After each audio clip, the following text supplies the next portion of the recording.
Beaucoup de réactions après l'intervention de Nick Payne. Bien sûr, le retour là, sur le procès des hockeyeurs. Évidemment aussi toute cette lutte contre l'islamophobie. La représentante fédérale contre l'islamophobie là, qui met de la pression sur le gouvernement Carney au nom justement de cette lutte contre l'islamophobie au Canada. Ça fait réagir beaucoup.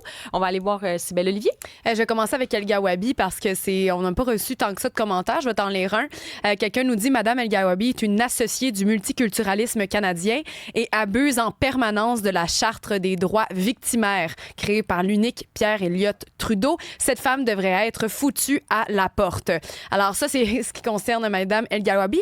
Mais c'est surtout le deuxième sujet de Nick qui a fait réagir, particulièrement la dernière phrase lorsqu'il disait dire à sa fille qu'il s'était déjà fait chicaner, reprocher de dire à sa fille, donc de faire attention, en fait, le soir en sortant dans les bars, de pas marcher tout seul dans la rue. Quelqu'un nous dit, est-ce qu'on est rendu que, par rapport à la notion de consentement, il dit, François Plourde, est-ce qu'on est rendu au fait que les femmes devraient le dire avec des lettres en néon? Non, c'est non. Quelqu'un d'autre nous dit, est-ce qu'on peut aussi dire à nos filles que de partir en état d'ébriété ou gelé avec n'importe qui, que c'est peut-être pas la meilleure idée? Donc ça, j'imagine un papa ou une maman qui nous dit ça. Quelqu'un d'autre, JC de Terrebonne, un habitué de Cube, salut JC, nous dit, de dire qu'une femme peut se mettre dans une situation à risque ne réduit pas le niveau de crapulité de l'homme. Et voilà, ça ressemble pas mal à ça. Donc, finalement, les gens penchent du côté de Nick là-dessus. Ça s'enlève pas le côté négatif et surtout, on n'excuse absolument rien. Mais comme parent, c'est pas nécessairement pas féministe de dire à ces jeunes femmes de faire attention parce que peu importe la société dans laquelle on veut évoluer, le mal reste. Les gens vont faire des actes comme ça. Alors, mieux vaut être prévenu. Et des fois, on est passé par là, puis on veut donner un conseil pour pas que ça leur arrive, pour pas qu'il y ait des traumatismes qui les suivent pour le restant de leur vie. Personnellement, comme femme, je suis loin de trouver ça antiféministe. Oui, c'était très intéressant parce que c'est vrai que dans un certain discours néo-féministe qu'on entend beaucoup, là, qui est très présent, c'est comme de dire finalement aux filles de faire attention. Quand je dis faire attention, là, par exemple, prendre c'est des mesures de sécurité. Là, le soir, tu vas sortir, tu vas marcher. Bien, de dire ça, c'est comme finalement si on mettait la responsabilité d'une agression sur le dos des femmes, alors que c'est pas ça. C'est en sachant, en fait, c'est de dire, en sachant le monde tel qu'il est, malheureusement, oui, parler aux gars, parler à des gars. Puis encore là, je pense qu'il faut aussi mentionner que c'est pas tous les hommes, la majorité des hommes n'agressent pas des femmes, mais il y a des hommes qui agressent, malheureusement. Donc, parler aux hommes, mais aussi cet aspect de sécurité, comme si c'était antiféministe. C'est-à-dire, ben non, mais voyons, l'agression, c'est les hommes, donc ils devraient... Mais malheureusement, effectivement, la prévention, la sécurité, c'est ce qu'on voit, tu sais, c'est ce qu'on voit. Puis parce même que souvent... les filles, quand elles décident de sortir ensemble, par exemple, d'avoir des techniques, ça devrait pas être ça, mais... Qu'est-ce que tu veux? Puis ça aussi, c'est en lien avec l'habillement, souvent, parce que c'est une question qui est mise de l'avant de la part des avocats de la défense envers les victimes, souvent, comment t'es habillé, tout ça. Et ça, c'est extrêmement reproché au niveau... les femmes reprochent cette question-là souvent, puis je comprends toutes les raisons. Mais il faut pas oublier qu'il y a eu des mouvements aussi comme le fameux T-shirt de métro. Là, il y a eu ça aux États-Unis, beaucoup en France aussi, le Subway shirt. Pour ceux qui se rappellent pas, c'est quoi? C'est les jeunes femmes qui sont habillées super belles, comme elles avaient envie de s'habiller, mais que d'être habillées comme ça vient éveiller une perversion chez des hommes qui pourraient les agresser à cause de ça, sans que ce soit leur faute, évidemment. Je veux dire, mais ça, c'est quand même... absolument pas la faute des femmes. Elles doivent se protéger, donc se mettaient des gros chandails pour se cacher du regard des hommes. Oui, c'est ça. Ça terrible. Témoigne. Ben oui. Ça, c'est autre chose. Je trouve que là, on est quand même... Il y a une dimension en lien quand même avec des hommes. Ça peut, tu sais, pas avoir une composante même culturelle dans certains cas. Non, mais c'est terrible que les hommes puissent être éveillés par ça. Et comme ça a provoqué ça chez les jeunes filles de devoir s'habiller comme ça et de se dire entre elles de faire attention et de le faire dans le métro à cause de ça. Oui, c'est ça. Ça peut avoir une connotation de dire, bien, les femmes, si vous vous habillez comme ça, c'est au fond une invitation. Au fond, vous êtes des filles faciles. Tu sais, ça, il faut comme lutter contre ce type d'idées absolument rétrogrades. Et aussi, bien, il y a tout l'aspect de la sanction. À un moment donné, là, tu mets des mesures... puis ça, c'est un délit, c'est du harcèlement, en fait. C'est du harcèlement de rue, du harcèlement sexuel, mais c'est extrêmement troublant. Je te remercie, Cybèle. À demain. Salut. Et on va parler maintenant avec François Côté. J'en profite en premier pour saluer Rémi Villemur. Bonjour. Comment vas-tu? Ça va très bien toi-même. Oui, on va se parler dans un instant. Ça va t'intéresser, cette entrevue avec Maître François Côté. Il est docteur en droit, expert en droit constitutionnel et avocat général, directeur de recherche juridique chez Droit Collectif Québec. Et pourquoi j'ai décidé de l'inviter? Parce que mon prochain invité, il va aller défendre la loi sur la laïcité de l'État devant la Cour suprême du Canada. On sait que la loi 21, donc la loi sur la laïcité, elle a été adoptée au Québec en 2019. Elle interdit à certains employés de l'État qui sont en position d'autorité, donc juges, les policiers, les enseignants, gardiens de prison, de porter des signes religieux ostentatoires dans l'exercice de leurs fonctions. Et pour s'assurer donc qu'elle puisse être appliquée, cette loi 21, on se rappelle que le gouvernement du Québec a utilisé la clause dérogatoire, la fameuse clause nonobstant. Il y en a qui n'aiment pas ça. Ça a été contesté devant les tribunaux, Cour supérieure, ensuite en Cour d'appel. Ça va se rendre jusqu'en Cour suprême. Et donc, Maître François Côté, qui est chez Droit Collectif du Québec, est avec nous. Bonjour. Bonjour, Karima. Ben oui, donc vous avez fait un post sur Facebook et là, vous avez intitulé ça « Monter au front » et que c'est avec, je cite, là, « profond sens du devoir que je vous annonce que j'aurai la charge et le privilège de monter au front à Ottawa pour aller défendre la loi sur la laïcité de l'État ». Donc, comment ça va se passer, là, tout ça? Comment vous avez appris la chose? Alors, simplement pour mettre en contexte, comme vous l'avez mentionné à vos auditeurs tout à l'heure, la loi sur la laïcité de l'État, elle est contestée depuis essentiellement le jour 1 de son entrée en vigueur. Elle a d'abord été contestée en Cour supérieure, où j'ai indirectement travaillé sur le dossier comme un avocat junior du côté de l'équipe du MLQ. Puis après ça, alors en Cour supérieure, elle a été très largement validée. Et les deux parties ont porté l'affaire en cour d'appel. C'est allé en cour d'appel où là, la loi a été presque entièrement, complètement validée. Et après ça, ça s'en va en Cour suprême. Mais pour aller en Cour suprême, il faut demander une autorisation d'intervenir. Et la Cour suprême a rendu une ordonnance qui a autorisé Droit Collectif Québec à intervenir au dossier la semaine dernière. Donc, d'où notre statut. Ce n'est pas certainement ma petite personne, c'est bien et bien Droit Collectif Québec, l'organisme non lucratif, qui va intervenir devant la Cour suprême où on s'est fait reconnaître notre droit d'intervention. Donc, là-dessus, c'est véritablement, et quand je parlais de monter au front, j'ai choisi la métaphore, dans le sens qu'il s'agit véritablement en ce moment d'un combat d'idées, d'un véritable affrontement quant à des visions de la chose juridique et des rapports de pouvoir entre législateurs et appareil judiciaire. Parce que ici, ce qui intéresse, en fait, il y a plein de choses intéressantes dans le dossier sur la laïcité de l'État, mais la raison pour laquelle Droit Collectif Québec monte au front, si je peux me permettre l'expression, et pour laquelle je vais me rendre à Ottawa en Cour suprême pour aller participer à ce dossier, c'est sur une question très précise, parce que l'enjeu soulève plein de questions. Mais celle qui retient l'attention et celle pour laquelle Droit Collectif s'est fait reconnaître le statut d'intervenant, c'est la question de la souveraineté parlementaire. Est-ce que le législateur, donc l'Assemblée nationale démocratiquement élue, a le droit et le pouvoir de dire un instant, une loi, on va l'appliquer malgré la ou les chartes de droits et libertés de la personne.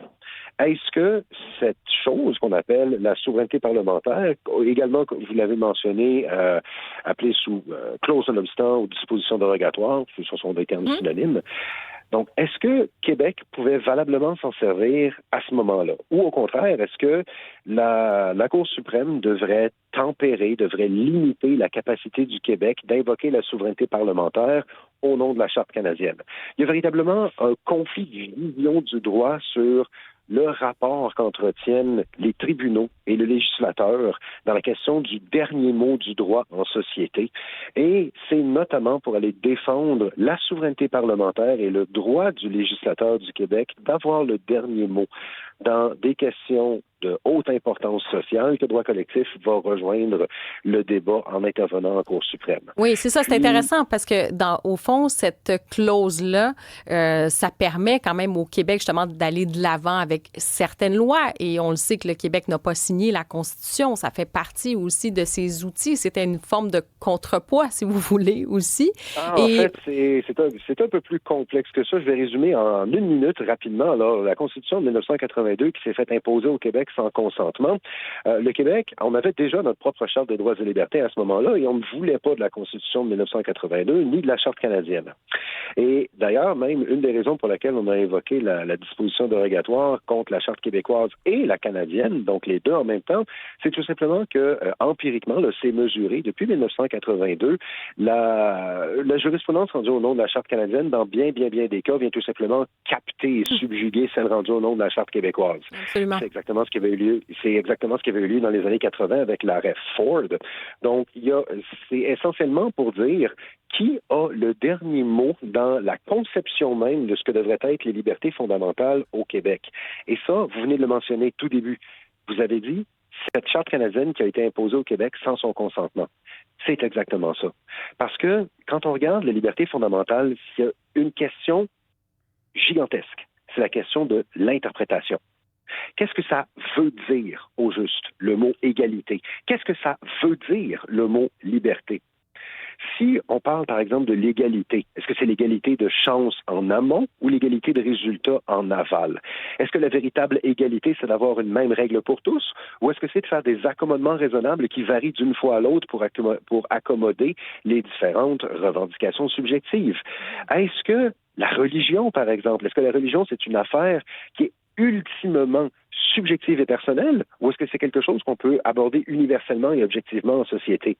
Et là-dessus, le sens qu'on donne au mot du droit va faire varier du jour à la nuit le résultat judiciaire de l'interprétation. Donc, on voit que vous, quand même, vous attaquez sur, en fait, c'est quand même un point précis là-dessus, mais j'ai l'impression que je l'entends, cette petite musique, hein, justement, notamment sur la clause dérogatoire, c'est ça qui est contesté, comme si on ne veut pas parler du fond aussi, sur la question de la laïcité. Je regardais au Parti libéral du Québec, hein, par exemple, qui vont dire non, nous, c'est sur l'utilisation de la clause dérogatoire. On conteste ça. On se dit qu'on ne devrait pas l'utiliser de cette façon-là. Avez-vous l'impression qu'on contourne, que certains utilisent ça parce que sur le fond, ça permet de ne pas parler du fond aussi?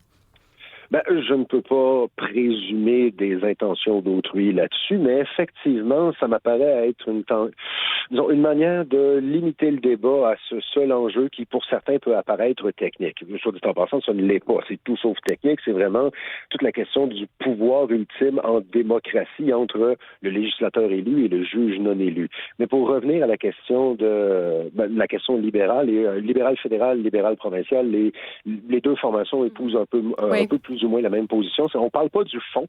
On ne veut pas parler de l'enjeu de la laïcité, probablement. Et là c'est pas une opinion juridique, là, c'est plus ma lecture politique, mais c'est parce que la laïcité reçoit un appui quand même assez massif au Québec, donc on ne veut pas trop toucher à ça.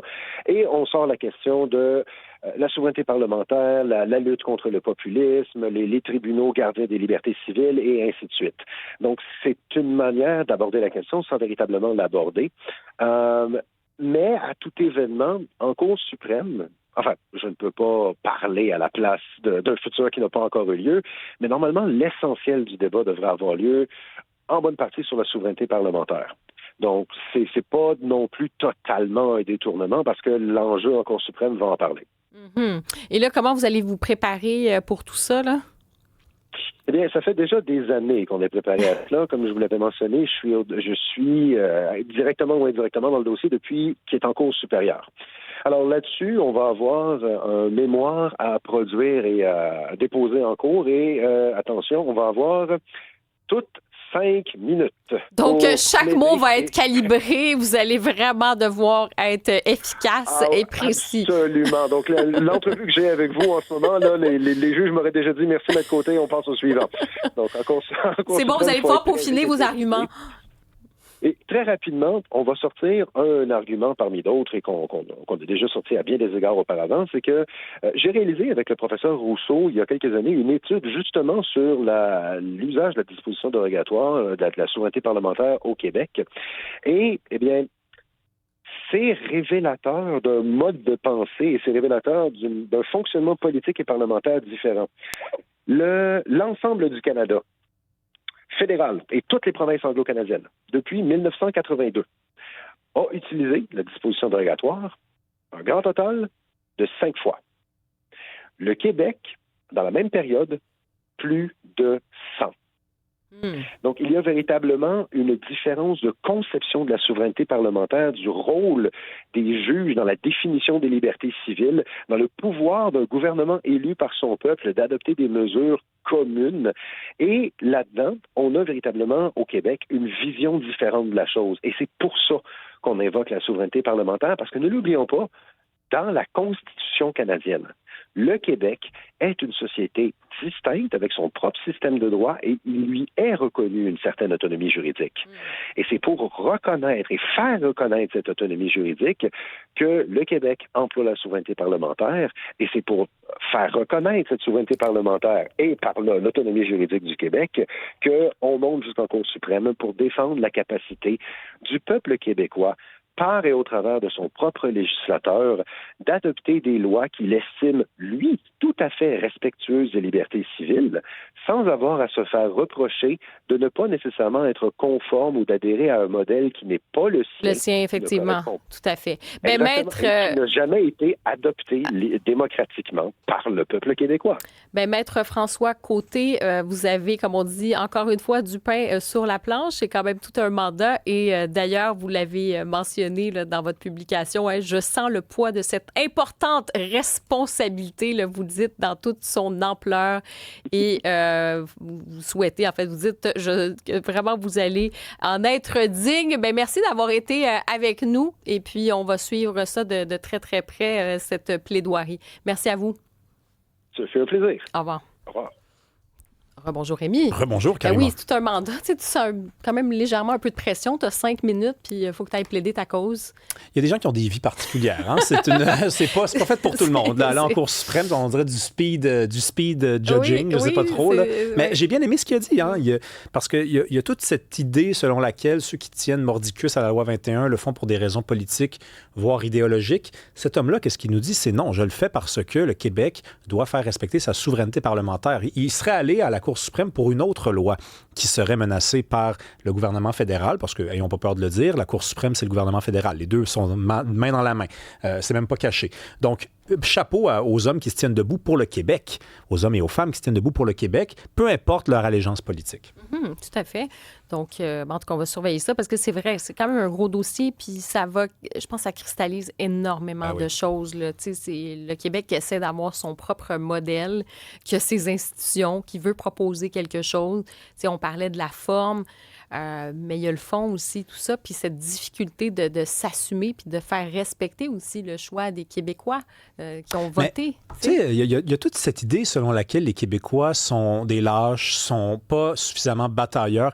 Le réalisons-nous que depuis 1867, il y a des gens qui se battent tous les jours pour faire respecter ce qui m'apparaît banal, ce qui m'apparaît acquis. Pourtant, il y a des gens qui continuent de se battre pour des petites virgules. Des fois c'est des petits détails, mais c'est les petites virgules, puis les petits détails, puis les petites victoires, puis les petits centimètres composés de millimètres en soi qui sont importants quand on tient à ce qu'on est.